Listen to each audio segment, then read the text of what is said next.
Reading takes place in a classroom all of the time. Reading textbooks, reading stories together, reading assignments. Literature and a love of literature, well, that is something else.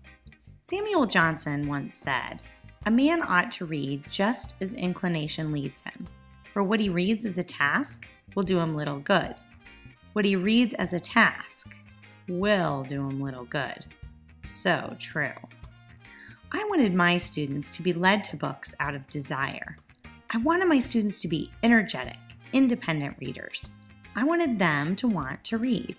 I wanted them to love reading just like I do.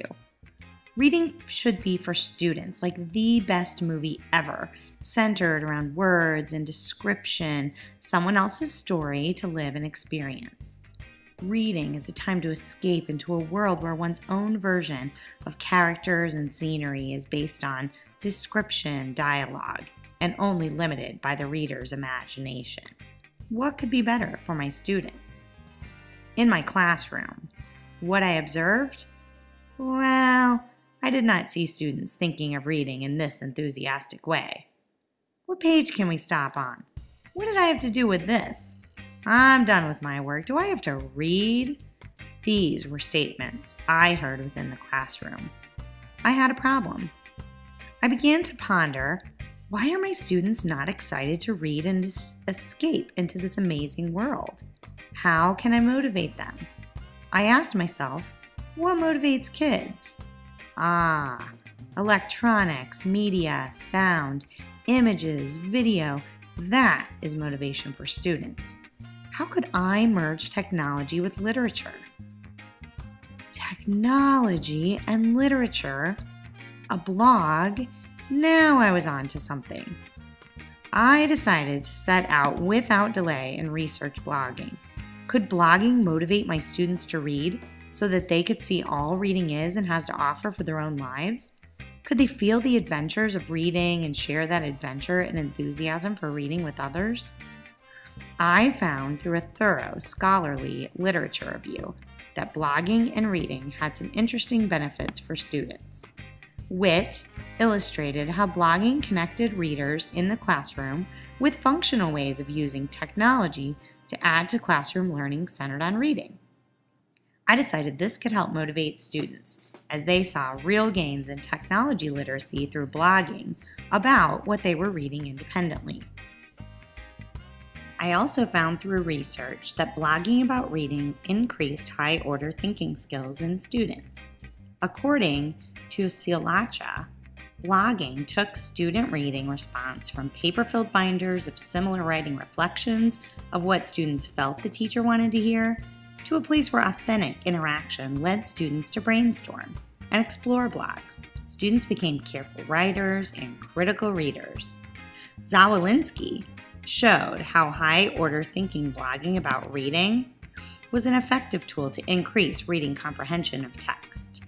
Hot blogging, or higher-order thinking blogging, allowed students to stretch their thinking.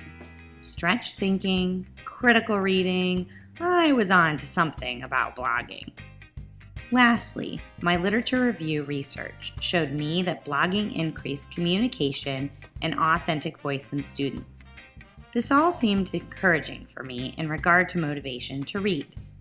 Cowan showed how blogging gave authentic voice to students.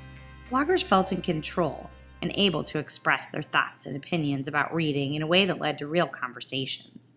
This information definitely showed me I needed to implement an action research project where students would blog about independent reading. I had a complete theme for my AR project. My project question, could blogging motivate students to read independently?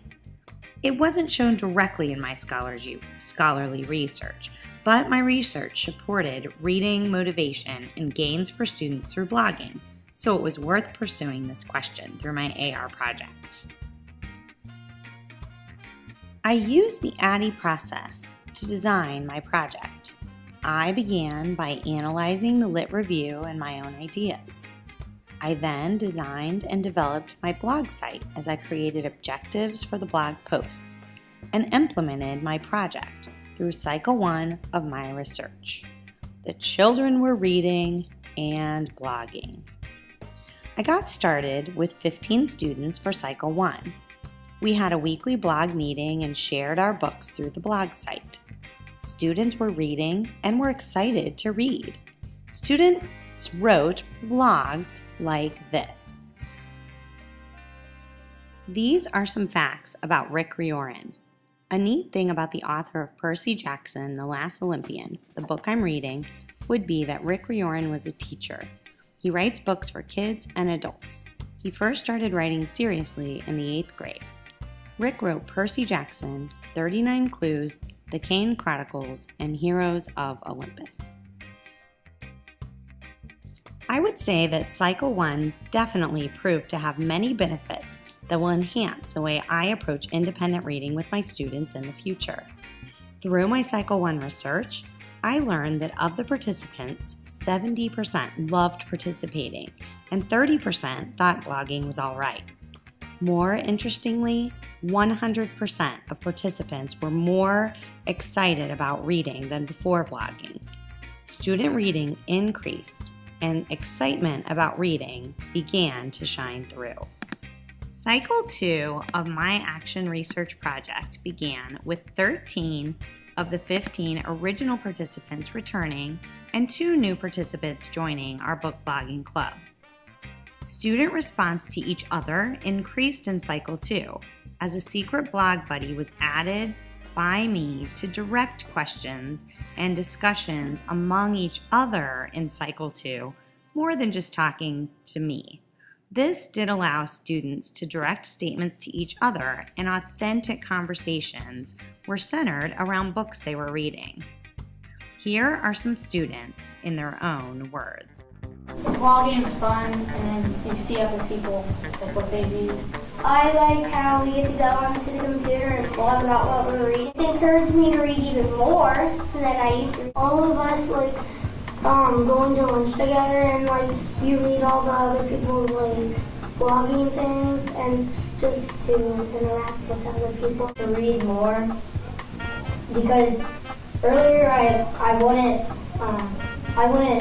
stop and think what I'm reading about, but now I do. I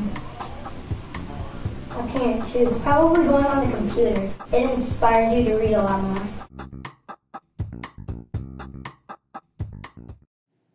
Reading motivation was shown in each cycle as students read independently more often than before the cycles began.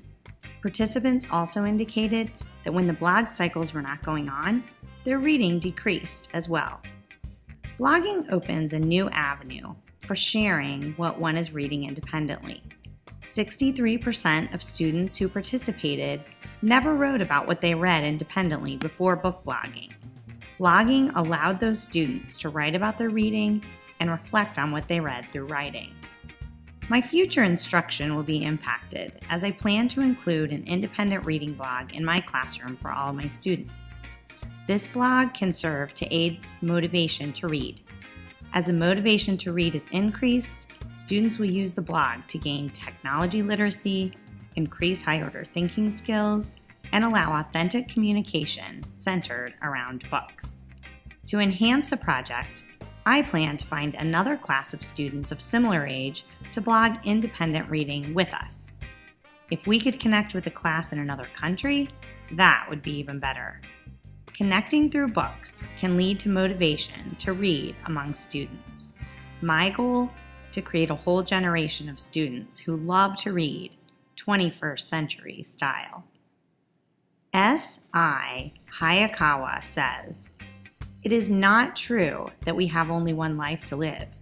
If we can read, we can live as many lives and as many kinds of lives as we wish.